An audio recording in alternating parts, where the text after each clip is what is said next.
हरे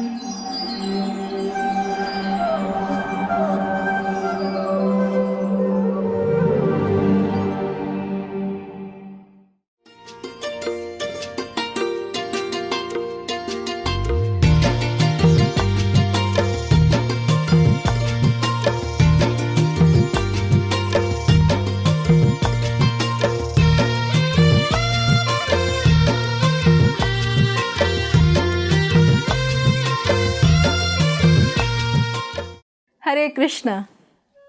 आज के कार्यक्रम में आप सभी का हार्दिक स्वागत है। आज हमारे वक्ता हैं श्रीमान दामोदर चैतन्य प्रभु जी। प्रभु जी ने बड़ौदा मेडिकल कॉलेज से अपना MBBS का मेडिकल शिक्षण पूर्ण किया। तत्पश्चात स्टर्लिंग हॉस्पिटल में 2 वर्षों तक वे कार्यरत रहे। सन 2000 में इस्कॉन से जुड़ने के पश्चात सन 2004 में उन्होंने इस्कॉन के संस्थापक आचार्य भक्ति वेदांत स्वामी श्रील प्रभुपाद के प्रिय शिष्य परम पूज्य भक्ति विकास स्वामी महाराज से दीक्षा प्राप्त की। प्रभु जी सन 2008 से पूर्ण रूप से कृष्ण भावनामृत का प्रचार प्रसार करने में लग गए, जिसमें युवाओं के मध्य प्रचार करने के अतिरिक्त वे भक्ति में अग्रसर होने के हेतु इच्छुक भक्तों को आवश्यक मार्गदर्शन भी प्रदान करते हैं। तो आइए श्रवण करें श्रीमान दामोदर चैतन्य प्रभु जी के श्रीमुख से। धन्यवाद। हरे कृष्णा। ओम नमो भगवते वासुदेवाय। भगवान कृष्ण, बलराम जी और उनके मित्र पहली बार मथुरा में आ रहे, इसलिए वो नगर भ्रमण के लिए निकले हैं। शुरुआत में मथुरा की जो स्त्रियां हैं उनका स्वागत करती है, फिर ब्राह्मणों के द्वारा उनका स्वागत किया गया। जब एक धोबी ने भगवान का अपमान किया तो भगवान ने अपने एक स्पर्श मात्र से ही उसको मार दिया। उसके बाद एक बुनकर और एक माली है भगवान का स्वागत करते हैं। तो इस प्रकार से कृष्ण है अपने मित्रों के साथ मथुरा की गलियों में भ्रमण कर रहे थे। फिर वहां पर एक बड़ी बाजार आती है जहां पर कई व्यापारी होते हैं अपनी दुकानों पर, और वो व्यापारियों के द्वारा भगवान का स्वागत होता है। फिर भगवान उन व्यापारियों को पूछते हैं कि महाराज कंस के द्वारा धनुष यज्ञ का आयोजन किया गया है, तो हम उस धनुष का देखना चाहते हैं, उसका दर्शन करना चाहते हैं। तो व्यापारियों ने वो जगह बता दी कि जहां पर इस धनुष को रखा था। अब जब कृष्ण और बलराम और उनके मित्र उस धनुष यज्ञ के स्थान पर गए तो वहां पर कई सैनिक थे, बहुत सारे लोग इकट्ठे हुए थे जो बहुत ही ऐश्वर्य से धनुष की पूजा कर रहे थे। कृष्ण और बलराम को जो सैनिक है वो रोकते हैं कि आप बच्चे हैं, आप नजदीक मत जाइए। फिर भी कृष्ण और बलराम रुके नहीं और कृष्ण तुरंत ही उस धनुष के नजदीक गए और अपने बाएं हाथ से उस धनुष को उठा लिया। और फिर देखते ही देखते उन्होंने उसकी धनुष की डोरी जो है उसको खींच कर लगा दी, और फिर धनुष को और थोड़ा खींचा तो धनुष के 2 टुकड़े हुए। पर वो जब 2 टुकड़े हुए तब इतनी भयंकर वहां पर आवाज हुई कि जैसे आकाश टूट पड़ा हो। कंस तक भयभीत हो गया और सैनिक है आने लगे और मारो पकड़ो इस प्रकार से आवाज करने लगे। कई सैनिक है कृष्ण और बलराम पर आक्रमण करते हैं, पर कृष्ण और बलराम धनुष के वो 2 टुकड़े जो टूटे हुए थे उसी के द्वारा उन सैनिकों का वध कर देते हैं। और एक सैनिक की टोली आ जाती है, कृष्ण और बलराम उन सब का भी वध कर देते हैं। तो वहां पर जितने भी सैनिक थे वो सब मारे जाते हैं। फिर कृष्ण, बलराम और उनके मित्र उस यज्ञ मंडप के मुख्य द्वार से बाहर निकल जाते हैं और फिर वो बाजार में निकलते हुए धीरे धीरे है नगर के बाहर निकल जाते हैं। जब भी वो बाजार में निकले तो सबको ऐसा हो रहा था कि साक्षात भगवान ही या कोई देवता यहाँ पर आया है, इतना उनका अद्भुत सौंदर्य और प्रभाव था। तो नगर वासियों में ये एक चर्चा का विषय वो पूरी रात बना रहा, कृष्ण और बलराम। और कृष्ण और बलराम फिर नगर के बाहर जहाँ बैलगाड़ियों का खेमा लगा हुआ था तो वहां पर पहुंच जाते हैं। नंद बाबा इत्यादि उनका प्रतीक्षा कर रहे थे। रात हो चुकी थी। कृष्ण और बलराम अपना हाथ पैर धोकर फिर खीर खाकर शयन करने चले जाते हैं। अब कंस भी है सोने की तैयारी करता है, पर उसके लिए तो रात और दिन एक जैसा ही हो गया था। भय और चिंता जो है उसको सता रही थी।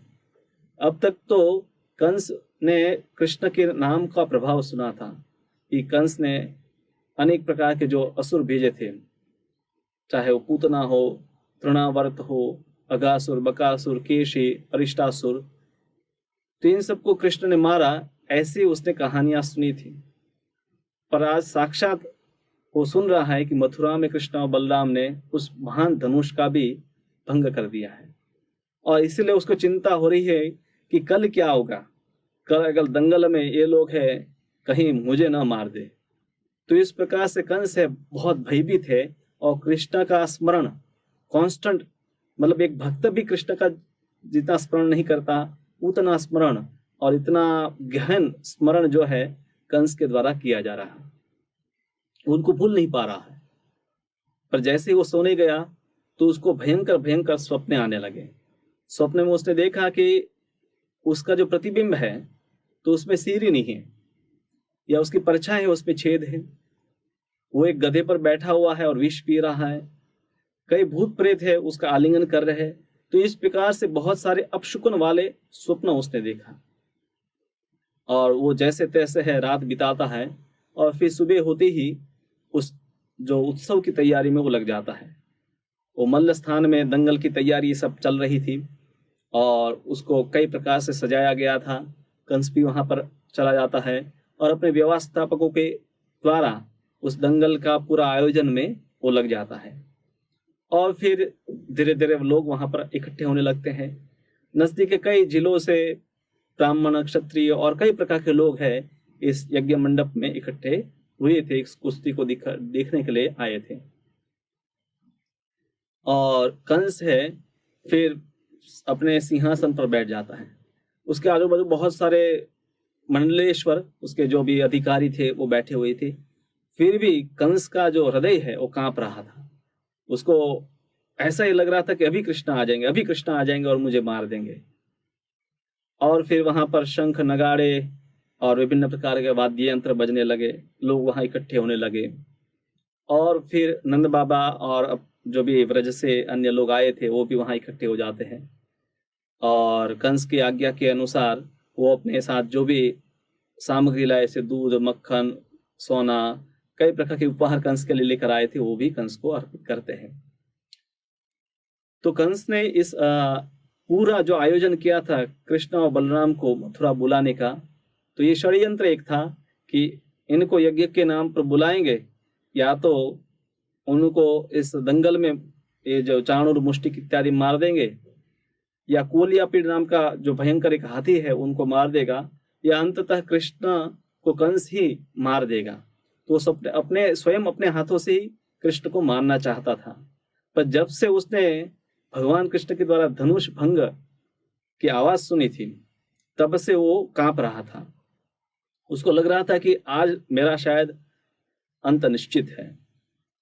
तो इस प्रकार से वो भयभीत था, और अभी तक वहां पर कृष्ण और बलराम जी नहीं आए थे। कृष्ण और बलराम ने जब सुना कि नगाड़े, शहनाई इत्यादि सब बज रहे हैं, तो वो अपने मित्रों के साथ है किसी और मार्ग से वहां पर पहुंचे।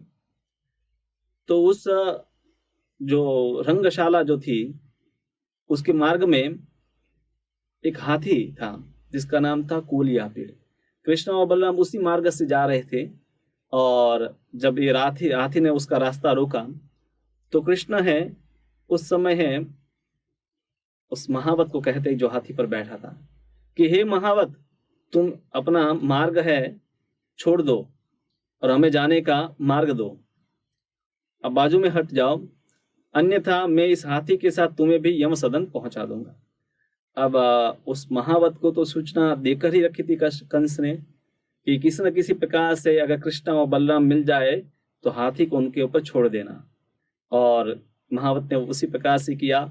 उसने अपने अंकुश से हाथी को उत्प्रेरित किया, और हाथी है और कंस के द्वारा जिस प्रकार से उसको ट्रेनिंग दी गई थी उस प्रकार से कृष्ण और बलराम के ऊपर आक्रमण करता है, और कृष्ण को वो अपनी सूंड में पकड़ लेता है। पर कृष्ण है बहुत चतुराई से उनकी सूंड से बाहर निकल आते हैं और उसके पीछे छुप जाते हैं, वह हाथी का शरीर बड़ा था, वो देख नहीं पाया कृष्ण कहाँ पर है, पर वो कृष्ण के शरीर की सुगंध ले पाया और वापस उसने कृष्ण को पकड़ लिया अपनी सूंड में। कृष्ण वापस है उनकी सूंड से फिसल कर निकल आते हैं और फिर पीछे जाकर उसकी पूंछ है उसको जोर से खींचते हैं। तो हालांकि कृष्ण बहुत छोटे बालक है, 11 साल के बालक है, और हाथी काफी विशाल शरीर वाला था। उस हाथी में 1000 हाथियों का बल था, फिर भी कृष्ण है उस हाथी को खींचते हैं पूंछ से। और फिर कृष्ण उस हाथी के आगे आ जाते हैं और उस समय हाथी है उनके ऊपर आक्रमण करता है और कृष्ण जब पीछे मुड़ते हैं तो जमीन पर गिर जाते हैं। तब हाथी को लगा कि अब तो इसको मैं मार ही दूंगा, और हाथी ने अपने दांतों से कृष्ण के ऊपर प्रहार किया, पर कृष्ण है बाजू में हट जाते हैं और हाथी के दांत जमीन पर टकरा जाते हैं। फिर कृष्ण है वापस उस हाथी के पीछे चले जाकर उसको जोर से एक तमाचा मारते हैं। और हालांकि कृष्ण के हाथ बहुत नाजुक नाजुक है, पर जब वो प्रहार करते हैं हाथी के ऊपर तो वज्र जैसा ही उस अनुभव उस हाथी को पीड़ा होने लगती है। फिर कृष्ण चालाकी से आगे आकर उस हाथी की सूंड पकड़कर उसको इतना जोर से झटका देते हैं कि हाथी गिर जाता है। और फिर भगवान कृष्ण उसके ऊपर चढ़ जाते हैं और उसका एक दांत निकाल लेते हैं और उसी दांत से उस हाथी को मार देते हैं। फिर दूसरा दांत भी निकाल लेते हैं। फिर कृष्ण और बलराम दोनों एक एक दांत लेकर वहां पर जहां रंगशाला थी वहां पर प्रवेश करते हैं। अब ये दृश्य बहुत मतलब विचित्र है, क्योंकि यहाँ पर अनेक लोग बैठे हैं जिनका कृष्ण के साथ संबंध है, और सब लोग हैं कृष्ण को भिन्न भिन्न दृष्टि से देख रहे हैं। एक तो कृष्ण को थोड़ा पसीना हो गया है, हाथ में हाथी दांत है कृष्ण और बलराम के, और थोड़ा खून के छींटे भी उनके शरीर पर उड़े हुए है। तो इस प्रकार से उनका जो रूप है वो वहां पर हम देख सकते हैं। भागवत यहाँ पर वर्णन करता है कि जब कृष्ण और बलराम वहां प्रवेश किए तो पूरी सभा वहां पर जितने भी लोग इकट्ठे हुए थे तो तुरंत उनकी ओर देखते हैं, और वहां पर जो ब्रजवासी थे उन्होंने तो अपने संबंधी के रूप में ही कृष्ण को देखा। वहां पर पुरुष थे वो कृष्ण को है उनके ऐश्वर्य के साथ देखते हैं, और वहां पर जो स्त्रियां थी वो भगवान को कामदेव के रूप में देखती है। जो कंस था वो वहां पर भगवान को यमराज की तरह ही देख रहा है। राजा थे वो सब भगवान को काल रूपी दंड देने वाले व्यक्ति के रूप में देख रहे हैं, और वहां पर कुछ अन्य लोग थे भगवान को विराट के रूप में देख रहे हैं। योगी है वो भगवान को ब्रह्म के रूप में। तो इस प्रकार से जिसकी जैसी दृष्टि थी, यदु वंश भी वहां थे तो उन्होंने अपने रोशनी के पूज्य देव के रूप में उनको देखा। तो इस प्रकार से भिन्न भिन्न लोग जो है उनकी अपनी दृष्टि कृष्ण के प्रति है। और कृष्ण है रसों के सागर है, रसो वै सह, शास्त्र में बताया गया है कि कृष्ण सभी रसों के आगार है, रस के मूर्तिमंत रूप है। और कृष्ण 12 जो रस है, 5 मुख्य रस बताए गए हैं और 7 गौण रस, जैसे दास्य है, सख्य है, वात्सल्य है, माधुर्य है, शांत है, फिर वीर रस है, करुण रस है, विभत्स, रौद्र, और इसी प्रकार से हास्य रस। तो ये विभिन्न रस होते हैं। जब भी हम किसी से व्यवहार करते हैं तो इनमें से कोई ना कोई रस का आदान प्रदान होता है। तो यहाँ पर भगवान ने विभिन्न रसों में विभिन्न लोगों के साथ आदान प्रदान किया। हालांकि कृष्ण तो श्याम सुंदर है, पर वो कंस और अन्य जो दुष्ट राजा है उनको काल जैसे लग रहे हैं, उनको यमराज जैसे लग रहे हैं। क्यों? क्योंकि वो उनसे ईर्ष्या करते हैं, उनसे द्वेष करते हैं। अन्यथा तो कृष्ण है, श्याम सुंदर है, उनका जो शरीर है वो दिव्य है, बहुत नाजुक है, पर कृष्ण का उस रूप का दर्शन है वो भक्त ही कर सकता है। यम श्याम सुंदरम अचिंत्य गुण स्वरूपम, जो कृष्ण का वो अचिंत्य रूप जो है वो भक्ति के द्वारा ही ग्राह्य है। अन्य लोग हैं अपनी अपनी भावना के अनुसार रूप का दर्शन कर रहे हैं। गीता में जैसे भगवान कहते हैं, ये यथा माम प्रपद्यन्ते ताम तथैव भजाम्यहम्, जो जो जिस जिस भाव से मेरे पास आता है उसी भाव से मैं भी उनका व्यवहार करता हूँ। तो इस प्रकार से जब कृष्ण और बलराम वहां पर प्रवेश कर लिए, और वहां पर पहले से नंद बाबा और ब्रजवासी कुछ है वो लोगों के साथ पंक्तियों में बैठे हुए थे, तो वहाँ पर रंगशाला में जो कुश्ती का स्थान था, वहाँ पर चाणूर, मुष्टिक, कूट, शल और तोटक, इस प्रकार से उनके बहुत सारे जो मल्ल थे इकट्ठे हुए थे।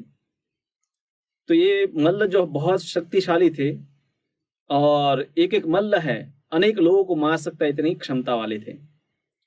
तो जब कृष्ण को देखते हैं तो उनको कहते हैं कि आप भी हमारे साथ दंगल करने के लिए आ जाओ। हालांकि वहां पर जो लोग इकट्ठे हुए उनको आश्चर्य हो रहा था कि कृष्ण और बलराम जो है उनका शरीर कितना नाजुक है और ये मल्ल कितने बड़े शरीर वाले, पहाड़ जैसे शरीर वाले हैं। तो ये लोग हैं आपस में बातें करने लगे, एक दूसरे को बताने लगे, क्योंकि कृष्ण और बलराम की लीलाओं के बारे में उन्होंने पहले भी सुना था। क्योंकि कई लोग गोकुल से या नंदग्राम से मथुरा यदा कदा जब आते रहते थे, तब उन्होंने कृष्ण और बलराम की जो भी कई लीलाएं हुई जिनमें उन्होंने विभिन्न असुरों को मारा, इनके बारे में सुना था। तो कुछ लोग कहने लगे कि ये साक्षात नारायण के ही अंश है। हालांकि वो कंस के कारागृह में प्रकट हुए, पर उसी रात्रि में गोकुल में उनको वासुदेव जी ले गए और फिर वहां पर वो पले बढ़े और जन्म के कुछ दिनों के बाद ही उन्होंने बड़ी उतना राक्षसी का वध कर दिया, बाद में तृणावर्त का वध कर दिया। और ये वही कृष्ण है कि जिन्होंने ब्रजवासियों को इंद्र के कोप से बचाने के लिए 7 दिन और 7 रात्रि तक गोवर्धन पर्वत अपने बाएं हाथ की अंगुली पर धारण करके रखा। ये वही कृष्ण है और उनके साथ उनके बड़े भाई है बलराम जी हैं, जिन्होंने प्रलंब, बक ऐसे कई असुरों का वध किया है। और भगवान ही ये कर सकते हैं, क्योंकि ये असुर है इतने शक्तिशाली थे। और ब्रजवासी कितने सौभाग्यशाली हैं कि उनको भगवान के दर्शन हर रोज होते हैं। और विशेष करके गोपियां सुबह जब भगवान है गाय चराने जाते हैं और फिर शाम को जब गाय चरा कर वापस आते हैं, तब वो हमेशा प्रतीक्षा करती, उस रास्ते को देखती रहती है कि कृष्ण जा रहे हैं और कृष्ण आ रहे हैं। तो भाग्य की देवी जो लक्ष्मी है, उनसे भी बड़ा भाग्य इन गोपियों को प्राप्त हुआ है, क्योंकि वो इस प्रकार से कृष्ण के दर्शन की मतलब साक्षी है, उनको सौभाग्य मिला है। तो आज हम भी धन्य हुए हैं कि उस भगवान का हम दर्शन कर रहे हैं। पर उनको ये थोड़ा ठीक नहीं लग रहा था कि कंस ने बड़े बड़े जो मल्ल के साथ कृष्ण और बलराम जो एक कुमार अवस्था में थे, कि किशोर अवस्था में थे, मतलब 11 साल की उम्र थी, तो बालक ही थे, तो इतने नाजुक जो बालक है उनके साथ उनको कुश्ती के लिए क्यों बुलाया? क्योंकि साथ में उनका वात्सल्य या उस भावना भी है, इसलिए उनको बालक भी समझ रहे, साथ में उनको नारायण का अंश भी समझ रहे हैं।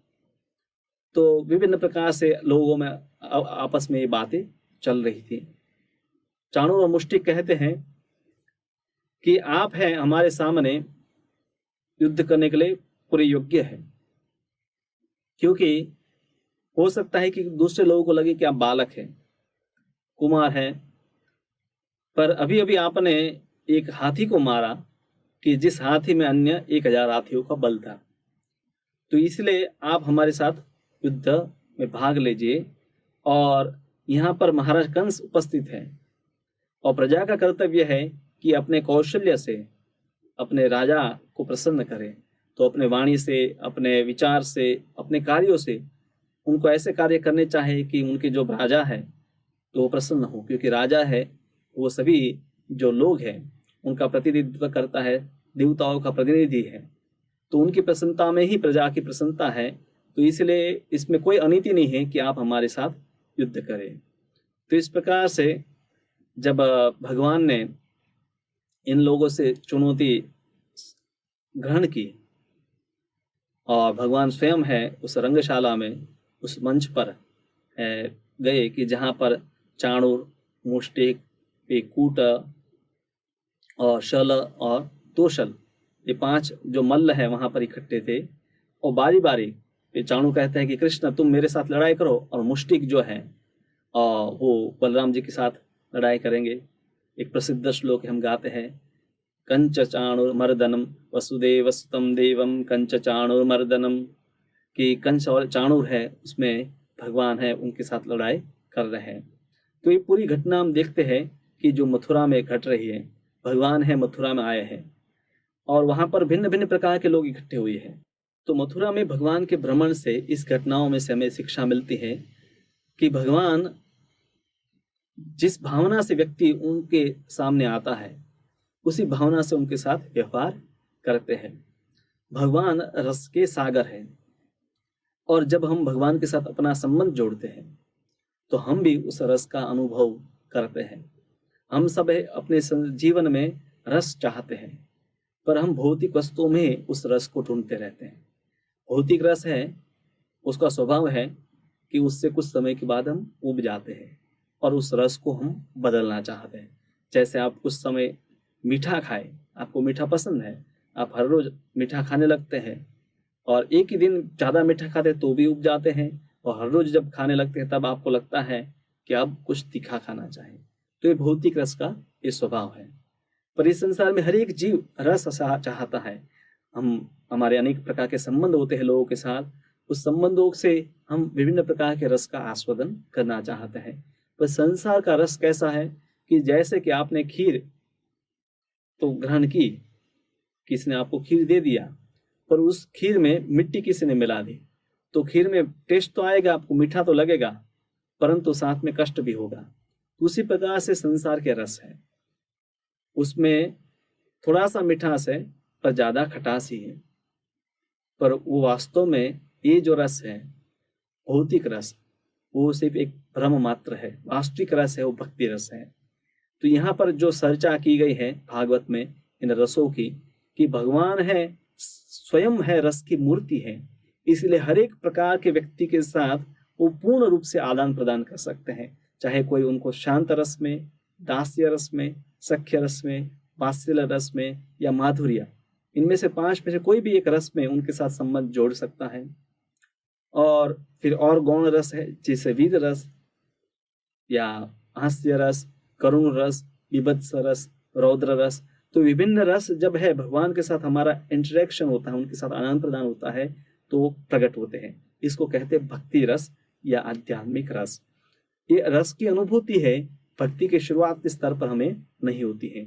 जब हम भक्ति की शुरुआत करते हैं और धीरे धीरे हमारे में काम, क्रोध, लोभ, मोह, मद और मत्सर्य, ये सब जो है दुर्गुण है, अनर्थ है, वो धीरे धीरे दूर होते हैं, तो हम भक्ति रस का अनुभव करते हैं। रूप गोस्वामी बताते हैं कि हमारी जिह्वा है वो उस प्रकार की है कि उसको मीठा भी कड़वा लगता है।